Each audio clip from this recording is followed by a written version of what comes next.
اعوذ باللہ من الشیطان الرجیم، بسم اللہ الرحمن الرحیم۔ السلام علیکم ورحمۃ اللہ وبرکاتہ۔ اللہ پاک کی تسبیح بیان کرنا۔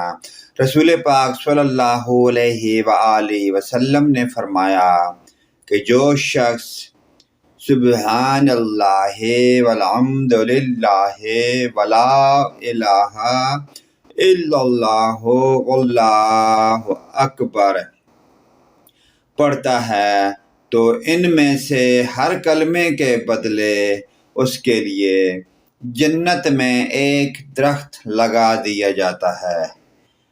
پیارے دوستو، اس پیاری دعائیہ کلمات کو اپنے والدین، رشتہ داروں، عزیز و اقارب، تمام مومن مسلمان بھائیوں کے ساتھ آپ شیئر ضرور کریں۔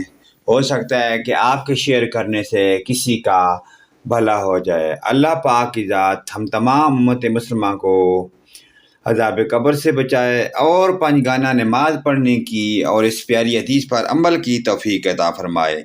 ویڈیو اچھی لگے تو لائک، کمنٹ اور شیئر کرنا نہ بھولیے۔ آمین ثم آمین۔